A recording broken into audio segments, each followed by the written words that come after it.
College में जाके ये नहीं बोलना कि सर हम लोग नहीं गए थे, ठीक है। आप लोग का भाई बाप, क्योंकि देखो एक्चुअली सारे कॉलेज की H+2 के लिए हुआ है। तो आप लोगों को किनको किनको जानकारी अपना हाथ पे वर्क हुआ। अच्छा ये बताइए कि टाइप्स ऑफ फाउंडेशन किनको किनको पता है, कितने टाइप्स के फाउंडेशन होते हैं, बतला सकते हैं जिनको पता है इसके ऊपर में, ठीक है। जिस तरीके का लेआउट रहता है, अगर हमारा okay okay good good good load bearing कोई अच्छा, उसके पीछे भी रीजन होता है। इसको सिर्फ फ्रेम स्ट्रक्चर ही नहीं बोलते, इसको RCC फ्रेम स्ट्रक्चर अगर आप बना रहे हैं तो उसमें कॉस्टिंग आपका ज्यादा आएगा।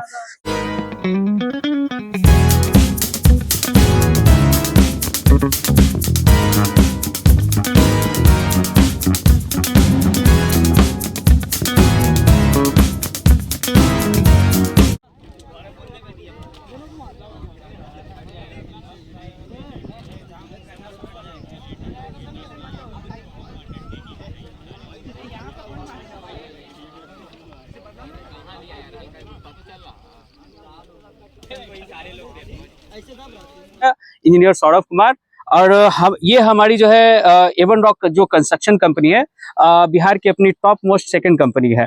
अभी हमारा 5 से 6 अभी ऑन साइट अभी ऑन गोइंग है।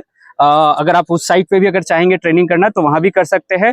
यहाँ पे लाने का पर्पस ये था क्योंकि देखिए हर एक साइट जो है आपको इस तरीके का खुला खुला नहीं मिलेगा। कुछ कुछ साइट ऐसे होते हैं जो कि आपको मेनली आपको मेन रोड पे एक इस तरीके के पोजीशन में, इस तरीके की जगह पे मिलेंगे जहाँ पे आप लोग इस तरीके से खड़े होकर करके एक दूसरे को इंट्रोड्यूस नहीं कर सकते, सिखला नहीं सकते। बाकी अगर जो बच्चे इंटरेस्टेड है, मतलब देखिए बहुत सारे ऐसे बच्चे हैं जिनको आने में दिक्कत हो रही है, प्रॉब्लम की ऐसे भी बातें होती हैं कि जो लोग दूर से आ रहे हैं जिनको समस्या हो रही है, लेकिन जो बच्चे इंटरेस्टेड है जिनको आना है वो आए, सीखें, उस चीज को समझें, ठीक है। अगर आते हैं तो ये आपको बेनिफिट मिलेगा। अभी समझिए कि आप लोग अभी ABCD सीख रहे हैं, जिस तरीके से एक अपना सेकेंड सेमेस्टर का, थर्ड सेमेस्टर का बात होता है, ठीक है। तो अभी आप लोगों को मैं एक ओवरव्यू बतला देना चाह रहा हूँ। तो फर्स्ट ऑफ ऑल ये जो साइट है हमारा, ये जो डिजाइन हो रहा है, जो स्ट्रक्चर डिजाइन हुआ है, फाउंडेशन जो इसका डिजाइन हुआ है वो G+2 के लिए हुआ है। तो आप लोगों को किनको किनको जानकारी अपना हाथ रेज करेंगे कि ये स्ट्रक्चर जो अपना है कौन कौन से सॉफ्टवेयर पे डिजाइन होता है, किनको किनको जानकारी है, हैंड रेज कर सकते हैं। ऑटोकैड नहीं, रैबिट और 3D मैक्स नहीं, ये 3D का अलग चीज होता है, ईटैब, हाँ ठीक है। देखिए मेनली RCDC, स्टैड प्रो, ईटैब्स वगैरह पे हमारा जो है स्ट्रक्चर डिजाइन होता है, ठीक है। आगे चल करके आपको भी एक पैशन आपको चूज करना होगा। एक जो अपना ऑटोकैड पे जो वर्क होता है वो आर्किटेक्ट का काम होता है, ठीक है। स्टैड प्रो पे जो काम होता है वो स्ट्रक्चर का काम होता है, और जो 3D पे जो वर्क होता है ना, वो 3D आप जैसे हम लोग जनरेट करते हैं, 3D इंटीरियर डिजाइन होता है, एक्सटीरियर डिजाइन होता है बिल्डिंग का, तीनों अलग अलग फील्ड है, ठीक है। तो अगर आप आगे चल करके अगर सॉफ्टवेयर फील्ड में जाना चाहते हैं तो सॉफ्टवेयर फील्ड में आपको खुद चूज करना होगा। स्टार्टिंग में लोग बहुत सारी चीज होते हैं कि भाई हमको ऑटोकैड भी सीखना है, स्टैड प्रो भी सीखना है, 3D भी सीखना है, ठीक है ना। लेकिन आगे चल करके कोई एक ही आप लेकर के चल सकते हैं। तो ये अपना एक सॉफ्टवेयर का पार्ट हो गया, बाकी आपको सीखना होगा वो अलग बात है। चलिए अब हम लोग आते हैं साइट के ऊपर में। तो हमारा ये जो एरिया है ये 3500 स्क्वायर फीट एरिया है जिसपे डुप्लेक्स डिजाइन किया जा रहा है। अभी हमारा ये प्लिंथ तक का वर्क अभी तक हो चुका है, अभी क्रॉस बीम का काम नहीं हुआ है। मेनली जो यहाँ पे जो वर्क हुआ है ये फुटिंग पे वर्क हुआ है। अच्छा ये बताइए कि टाइप्स ऑफ फाउंडेशन किनको किनको पता है, कितने टाइप्स के फाउंडेशन होते हैं, बतला सकते हैं जिनको जानकारी है वो हाथ रेज करेंगे। किनको किनको पाइल कैप हम लोग बोलते हैं, ठीक है। रेनफोर्समेंट जो बंधाता है पाइल कैप उसको बोलते हैं, क्योंकि उसके बाद वो जो है कैप बना है, टॉप होता है और बॉटम होता है, दोनों का सेम जाल बनता है और बीच से अपना पिलर खड़ा होता है उसके ऊपर में, ठीक है। जिस तरीके का लेआउट रहता है, अगर हमारा कॉलम का अगर यहाँ पे अगर ओरिएंटेशन इस तरीके से है तो इस तरीके से होगा, अगर हमारा वर्टिकल है तो वर्टिकल रहेगा उसमें, ठीक है। तो ये इस तरीके से यहाँ पे इंट्रोड्यूस किया गया है इसमें। उसके बाद हम लोग आते हैं कॉलम कास्टिंग होते के बाद में, आप लोग यहाँ पे देख रहे होंगे, एक चीज को ध्यान देंगे कि ये जो हमारा जो ब्रिकवर्क है साथ में कॉलम के साथ में किया गया। अच्छा ये बताइए कि कितने टाइप्स के घर बनते हैं, आप लोग में से कोई बतला सकते हैं? दोनों में डिफरेंस क्या है ये बतला सकते हैं आप लोगों में? पूरा लोड है ना वॉल पे जाता है, वॉल पे फ्रेम पे हमारे कॉलम पे जाता है। कॉलम थोड़ा और क्लियर से बतलाइए क्योंकि आप लोगों को थोड़ा मिसकंसेप्शन है, और थोड़ा clear. What is the difference between load bearing and frame structure? Load bearing structure में आइसोलेटेड होता है और उसमें frame structure monolithic concrete. Load bearing में ब्रिक वर्क और कॉलम वर्क साथ होता है और फ्रेम स्ट्रक्चर में कॉलम वर्क अलग होता है और ब्रिक वर्क अलग होता है, लेकिन ब्रिक वर्क सिर्फ पार्टीशन के लिए होता है और सारा लोड उसका कॉलम पे होता है। Okay okay, good good good. Load bearing को अच्छे से बताएं कि लोड बेरिंग में क्या होता है। फ्रेम स्ट्रक्चर गुड, और लोड बेरिंग के बारे में एक्सप्लेन करें कि लोड बेरिंग में क्या होता है, लोड का डिस्ट्रीब्यूशन किस तरीके से होता है। लोड का डिस्ट्रीब्यूशन ब्रिक कॉलम होते हुए प्लेट पे आता है। Good good good good. तो देखिए, सबसे पहले क्या होता है कि टू टाइप से हम लोग घर बनाते हैं, एक लोड बेरिंग होता है, एक फ्रेम स्ट्रक्चर होता है, ठीक है। अब फ्रेम स्ट्रक्चर को फ्रेम क्यों बोलते हैं, उसके पीछे भी रीजन होता है। इसको सिर्फ फ्रेम स्ट्रक्चर ही नहीं बोलते, इसको आरसीसी बिल्डिंग भी बोलते हैं, ठीक है। दो तीन टाइप्स का इसका नेम है, अलग अलग लोग अलग अलग तरीके से इसको बोलते हैं, ठीक है। तो सबसे पहले क्या होता है कि ये फ्रेम स्ट्रक्चर, अच्छा ये बताइए, हम लोगों को अगर घर बनाना हो, हाँ बोलिए, कॉस्ट ऑफ कंस्ट्रक्शन किसका ज्यादा होगा? नो डाउट आपको आरसीसी फ्रेम स्ट्रक्चर अगर आप बना रहे हैं तो उसमें कॉस्टिंग आपका ज्यादा आएगा, क्योंकि इसी को ही भूकंप रोधी घर बोलते हैं, ठीक है। भूकंप रोधी जो घर हम लोग एक इंट्रोड्यूस करते हैं मार्केट में कि भूकंप रोधी घर किसको बोलते हैं, तो भूकंप रोधी घर, इसी टाइप के घर को भूकंप रोधी घर बोलते हैं, ठीक है।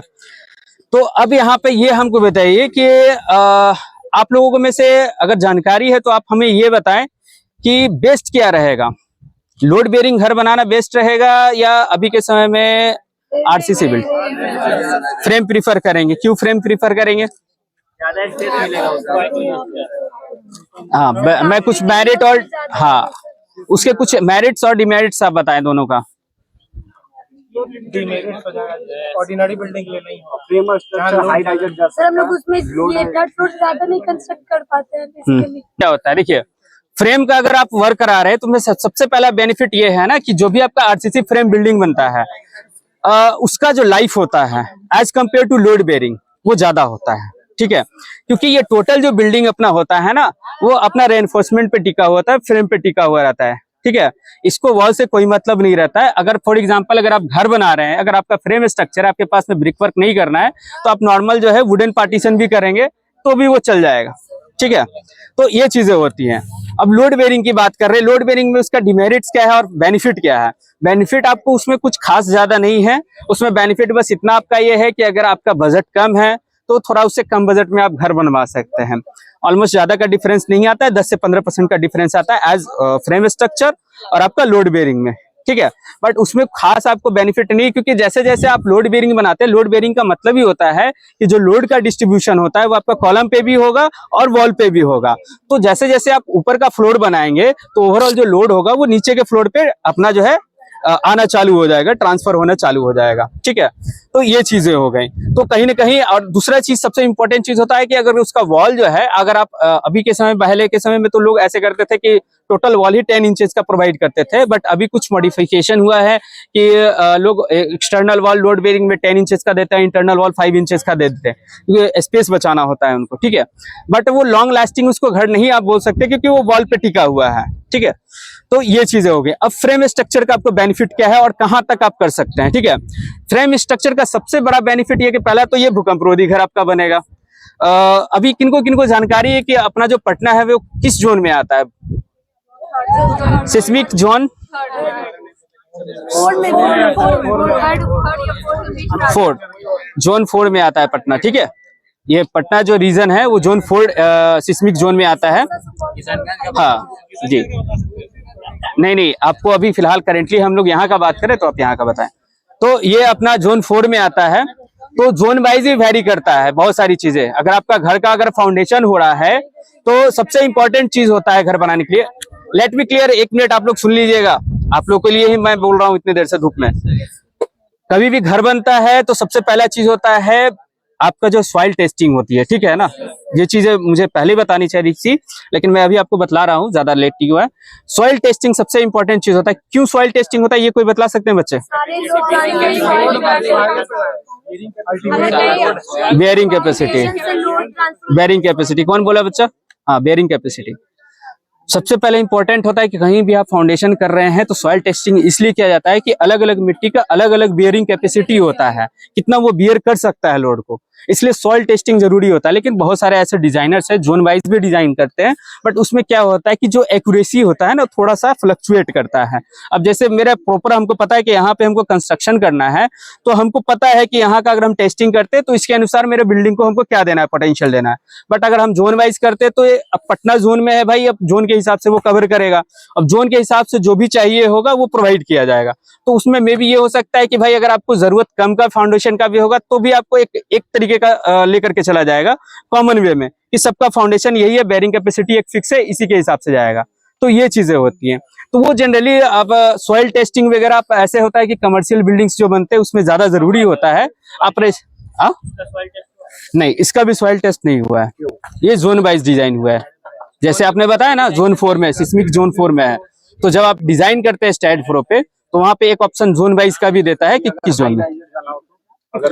देखिए अगर हाई राइज भी जाना होगा तो भी जोन वाइज आप कर सकते हैं, लेकिन अगर आप कमर्शियल एक बिल्डिंग बना रहे हैं, कमर्शियल बिल्डिंग बना रहे हैं या आप अपना पर्सनल बना रहे हैं कि नहीं भाई हमको सॉइल टेस्ट करना ही है, सॉइल टेस्टिंग के बाद ही हम काम कराएंगे, तो भी आप करवा सकते हैं। सॉइल टेस्टिंग के बाद आपको एक रिजल्ट मिलेगा कि आपके सॉइल का बेयरिंग कैपेसिटी क्या है। जो रिजल्ट मिलेगा हमारा जो स्ट्रक्चरल इंजीनियर है उस रिजल्ट के ऊपर में वर्क करेगा और आपका फाउंडेशन जनरेट कर करके निकालेगा कि ये फाउंडेशन चाहिए। ठीक है, तो ये चीजें होती हैं। हाँ, अभी यहाँ पे आप देखिए एक चीज और है कि ब्रिकवर्क साथ में किया गया, ऐसा क्यों? कोई बतला सकता है ऐसा क्यों? ये तो फ्रेम, ये अपना तो फ्रेम स्ट्रक्चर नहीं लग रहा है, तो लोड बेयरिंग है। ये तो लोड बेयरिंग, बट मैं तो बोल रहा हूँ कि ये तो फ्रेम स्ट्रक्चर है, ऐसा क्यों? ये कंफ्यूजन क्यों है? दोनों मिला हुआ है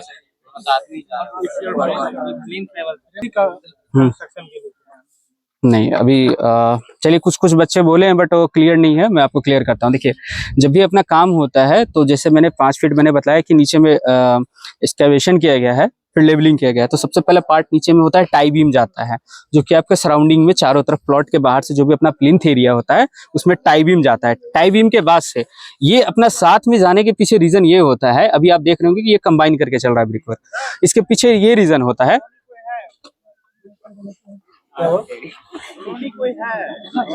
देखिए किनका तबीयत खराब हुआ क्या?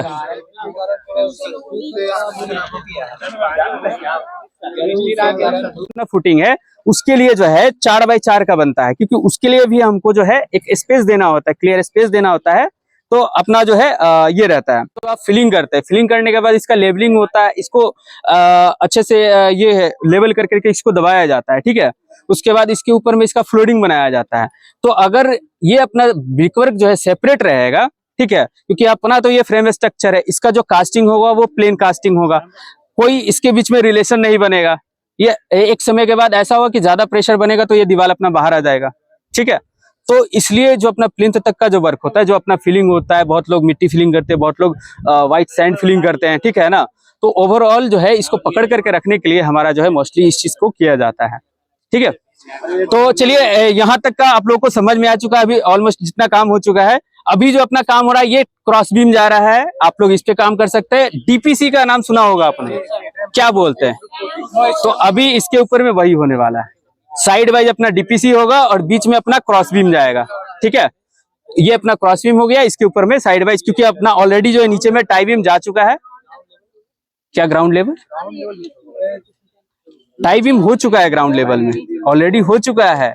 जब टाई बीम हो जाता है तो आउटर में डीपीसी ही होते हैं, जिसको डैम प्रूफ कोर्स बोलते हैं। ठीक है, और बीच में अपना क्रॉस बीम जाएगा, ये जो आपको दिख रहा है।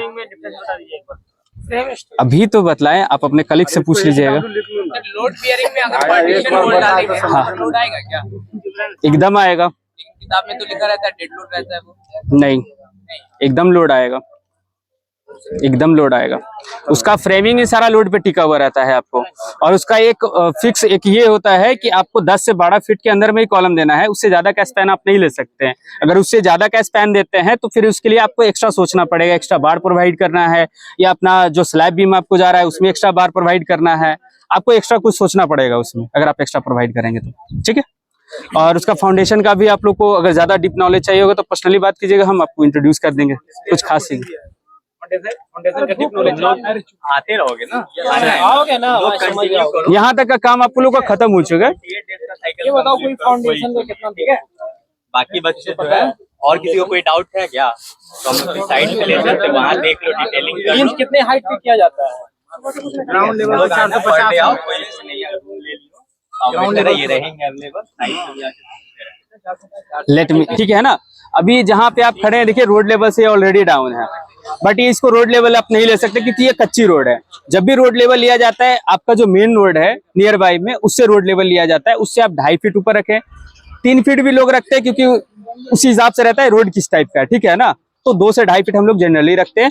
पहले हमारा प्लिंथ यहाँ तक होगा, उसके बाद अपना ये समझिए प्लिंथ ऑलमोस्ट फाइनल ही है, ठीक है ना, ये हो चुका है, ठीक है। और कोई क्वेश्चन की नहीं का? डाउट नहीं है, ठीक है।